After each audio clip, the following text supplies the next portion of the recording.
Hello दोस्तों, आज की इस वीडियो का टॉपिक है David Copperfield by Charles Dickens. यह एक चार्ल्स डिकिंस की बहुत ही फेमस नॉवेल है जो कि 1850 में पब्लिश हुई। इस नॉवेल का फुल टाइटल है the personal history, adventures, experience and observation of David Copperfield the younger of Blunderstone Rookery. यह नॉवेल एक बिल्डिंग्स रोमन है। बिल्डिंग्स रोमन एक जॉनरा है जिसमें जो प्रोटैगनिस्ट है उसकी अपब्रिंगिंग मतलब उसके छोटे से बड़े होने तक की कहानी दिखाई जाती है। इस नॉवेल को चार्ल्स डिकिंस की सबसे ऑटोबायोग्राफिकल नॉवेल माना जाता है। इस नॉवेल में चार्ल्स डिकिंस के लाइफ के सबसे ज़्यादा ऑटोबायोग्राफिकल एलिमेंट्स है। इस नॉवेल का फॉर्म एक ऑटोबायोग्राफी है, मतलब डेविड अपनी स्टोरी खुद बताता है। So without further delay let's get started.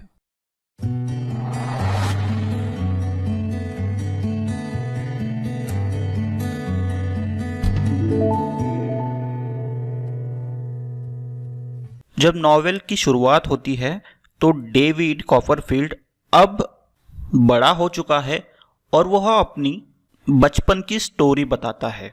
जब डेविड छोटा बच्चा था तो अपनी मदर और उसकी नर्स या फिर हाउसकीपर मिसेस पेगटी के साथ रहता था। जब डेविड अपनी मदर के पेट में ही था तब उसके फादर की डेथ हो चुकी है। जब डेविड पैदा होता है तो उसके कुछ समय बाद डेविड की मदर मिस्टर मर्डस्टोन से शादी कर लेती है। मर्डस्टोन बहुत ही क्रूएल है और डेविड को बहुत ही क्रूएली ट्रीट करता है, उसे मारता है, पीटता है। मिस्टर मर्डस्टोन अपनी सिस्टर मिस मर्डस्टोन को भी अपने साथ हाउस होल्ड में लाता है और मिस मर्डस्टोन भी डेविड को बहुत ही हार्शली क्रूएली ट्रीट करती है। ऐसे में ही एक दिन मिस्टर मर्डस्टोन डेविड को मार रहा होता है, पीट रहा होता है, तो डेविड मिस्टर मर्डस्टोन के हाथ को काट लेता है और गुस्से में मिस्टर मर्डस्टोन डिसाइड करता है कि डेविड को बोर्डिंग स्कूल में भेजा जाए। तो वो डिसाइड करता है कि उसको एक स्कूल है सैलेम हाउस में, जहाँ का प्रिंसिपल मिस्टर क्रैकल है जो कि बहुत ही क्रूएल है, वो भी बच्चों को, स्टूडेंट्स को मारता है, पीटता है, वहाँ पे भेजने का डिसाइड कर लेता है। इसी बीच मिसेस पेगटी डेविड को लेकर अपने होम टाउन यारमाउथ में जाती है। वहाँ पे डेविड की मुलाकात मिस्टर पेगटी जो कि पेगटी का भाई है और उसने 2 बच्चों को अडॉप्ट किया है, हैम और लिटिल एमिली। लेकिन ये दोनों भाई बहन नहीं है, ये अलग अलग ऑर्फन है और उन दोनों को मिस्टर पेगटी अडॉप्ट कर लेता है। पेगटी फैमिली से मिलने के बाद डेविड वापस आता है और सालेम हाउस में स्कूल अटेंड करने लगता है। स्कूल में उसकी मुलाकात जेम्स स्टीरफोर्थ और टॉमी ट्रेडल्स इन दोनों से होती है और इन तीनों में बहुत ही अच्छी दोस्ती हो जाती है। टॉमी ट्रेडल एक छोटा थोड़ा सा फैट बच्चा है और इसको सभी मारते पीटते रहते हैं। अब डेविड बोर्डिंग स्कूल में पढ़ रहा है, तभी उसको एक न्यूज़ मिलती है कि उसकी मदर और उसका स्टील बॉर्न सन जो कि मिस्टर मर्डस्टोन का बच्चा था, दोनों मर जाते हैं। तो डेविड रिटर्न मर्डस्टोन के पास चला आता है, लेकिन मिस्टर मर्डस्टोन उसे निग्लेक्ट करने लगता है और मिस्टर मर्डस्टोन डेविड को अपनी ही वाइन बॉटलिंग की फैक्ट्री में काम पे लगा देता है। अब डेविड मिस्टर मर्डस्टोन की फैक्ट्री में काम करता है और मिस्टर मिकाबेर इसके घर में रेंट पे रहने लगता है। लेकिन मिस्टर मिकाबेर अपनी जो फाइनेंस है उसको मिसमैनेज करता है। वो अपने फाइनेंसेस अच्छी तरीके से नहीं संभालता। उसने बहुत सारा कर्जा ले चुका है और जो कर्जा देने वाले हैं और उनसे बचने के लिए वो लंदन भाग जाता है। तो अब डेविड डिसाइड करता है कि वो मिस बीटसी को ढूंढे। मिस बीटसी डेविड की इकलौती जिंदा रिलेटिव है जो कि डेविड के फादर की सिस्टर है। तो डेविड मिस बीटसी को ढूंढने चला जाता है। जब वो रेलवे स्टेशन पर जाता है तब कुछ लोग उससे उसका सारा सामान, उसके पैसे छीन लेते हैं और वह रेलवे स्टेशन से डोवर तक जहाँ पे मिस बीटसी रहती है पैदल चल के जाता है।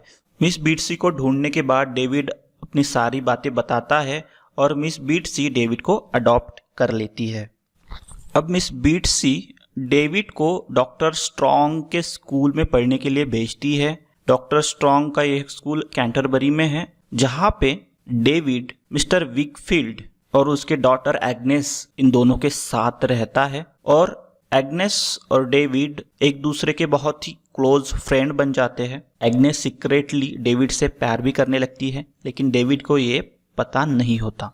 मिस्टर विकफील्ड के ही घर में और एक रेंटर है जो कि रेंट से रहता है, वो है यूरिया हीप, जो कि इस नॉवेल में विलन है। यूरिया हीप एक स्नेक लाइक वेंजफुल पर्सन है, जिस रेड हेयर है, उसकी आंखें भी रेड है और वह एंटायरली ब्लैक कपड़े पहनता है और उसका अपीयरेंस एकदम स्केलेटन लाइक है, बहुत ही दुबला है, लेकिन यह बहुत ही वेंजफुल पर्सन है।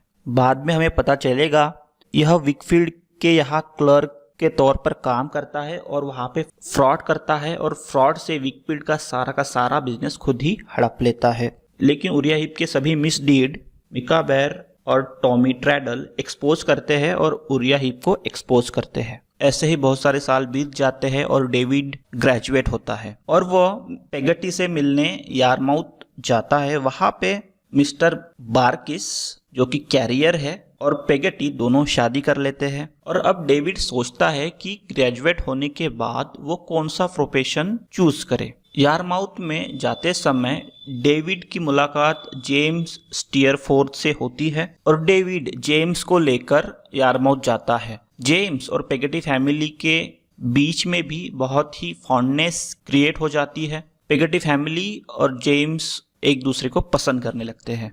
फिर यारमाउथ से लौटने के बाद मिस बीट्सी डेविड को परस्यू करती है कि वो प्रॉक्टर बने। प्रॉक्टर एक लॉयर की तरह ही होता है, तो प्रॉक्टर बनने के लिए डेविड लंदन जाता है और मिस्टर स्पेनलो और जॉर्किंस की लॉ फर्म है, वहां पे अप्रेंटिस बन जाता है उन दोनों का। मिस्टर स्पेनलो डेविड को अपने घर पे इनवाइट करता है। वहां पे डेविड स्पेनलो की डॉटर डोरा से मिलता है और वो देखते ही डोरा से प्यार करने लगता है। अब लंदन में ही मिस्टर मिका बेर जो कि ब्लंडरस्टोन से भागा था अपने कर्जदारों से बचने के लिए, और टॉमी ट्रेडल उन दोनों से रीयूनाइट होता है। अब इसी बीच स्टीयरफोर्थ डेविड को बताता है कि बार्किस बहुत ही इल है और शायद मर सकता है, तो डेविड पेगटी के हार्ड टाइम में उनकी मदद करने के लिए यारमाउथ जाता है। अब इसी समय हैम और लिटिल एमिली एंगेज्ड है। मैंने आपको पहले ही बताया था हैम और लिटिल एमिली ब्रदर सिस्टर नहीं है, वो अलग अलग ऑर्फन थे जिनको मिस्टर पेगटी ने अडॉप्ट किया था। अब बार्किस की डेथ के बाद हैम और लिटिल एमिली शादी करने वाले हैं, लेकिन लिटिल एमिली इस एंगेजमेंट से खुश नहीं है, तो बार्किस की डेथ के बाद लिटिल एमिली जेम्स स्टीयरफोर्थ के साथ भाग जाती है। मिस्टर पेगटी दुखी है और शपथ लेता है कि वो लिटिल एमिली को वापस ले आएगा। ये सब होने के बाद डेविड लंदन लौट आता है। मिस बीट्सी भी डेविड से मिलने लंदन आती है और डेविड को बताती है कि उसकी फाइनेंस रुइन हो चुके हैं क्योंकि यूरिया हीप और मिस्टर विकफील्ड ने पार्टनरशिप कर ली है और यूरिया हीप ने फ्रॉड करके मिस्टर विकफील्ड का सारा कारोबार हड़प लिया है और मिस बीट्सी को इससे फाइनेंशियल प्रॉब्लम भी हो रही है। लेकिन जैसा मैंने पहले ही बताया है, मिस्टर मिका बेर और टॉमी ट्रेडल्स यूरिया हीप को एक्सपोज करते हैं और मिस्टर विकफील्ड और मिस बीट्सी को बचाते हैं। भी डेविड डोरा से शादी करना चाहता है, लेकिन मिस्टर स्पेनलो इसकी परमिशन नहीं देता। लेकिन अचानक एक दिन मिस्टर स्पेनलो की कैरेज एक्सीडेंट में डेथ हो जाती है और डोरा और डेविड दोनों शादी कर लेते हैं। लेकिन डोरा बहुत ही टेरिबल हाउसवाइफ प्रूव होती है, उसे घर का कोई भी काम नहीं आता। फिर भी डेविड डोरा से बहुत ज़्यादा प्यार करता है और वो दोनों खुश हैं। ऐसे में ही कुछ समय बीत जाता है और डेविड को ऐसे में ही खबर मिलती है कि जेम्स स्टीयरफोर्थ ने लिटिल एमिली को भी छोड़ दिया है और जो जेम्स स्टीयरफोर्थ का सर्वेंट है उसके साथ लिटिल एमिली फिर से भाग जाती है। लेकिन लिटिल एमिली की एक फ्रेंड है मार्था, जो कि लिटिल एमिली को ढूंढती है और डेविड को बताती है। अब डेविड लिटिल एमिली और मिस्टर पेगटी को रीयूनाइट करता है। अब मिस्टर पेगटी और लिटिल एमिली डिसाइड करते हैं कि वो ऑस्ट्रेलिया में माइग्रेट हो जाएंगे। इनके साथ ही मिस्टर मिका बेर भी डिसाइड करता है कि वो भी ऑस्ट्रेलिया चला जाएगा, वहां पे ही सेटल होगा। ऐसे में ही सब कुछ ठीक चल रहा होता है, लेकिन एक दिन यारमाउथ में बहुत ही जोर का स्टॉर्म आता है।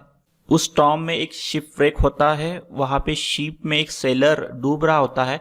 हैम उस सेलर को बचाने के लिए जाता है, लेकिन हैम की डूबकर डेथ हो जाती है।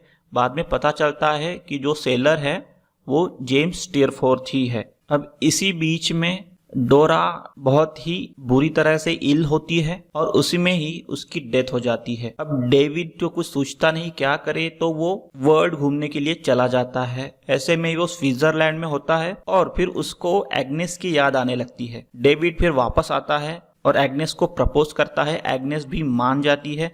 फिर डेविड और एग्नेस दोनों शादी कर लेते हैं और उनको बहुत सारे बच्चे होते हैं। अब वो खुशी खुशी रहने लगते हैं। अब डेविड अपना करियर राइटिंग को बनाता है और वो बहुत ही कमर्शियल सक्सेसफुल है। और इस तरह डेविड कॉपरफील्ड नॉवेल खत्म हो जाती है। तो आज के लिए इतना ही दोस्तों। आई होप कि आपको यह वीडियो पसंद आई होगी। अगर आपको यह वीडियो पसंद आई है तो प्लीज़ इसे लाइक करें, शेयर करें और हमारे चैनल को सब्सक्राइब करें। Thanks for watching. Stay connected.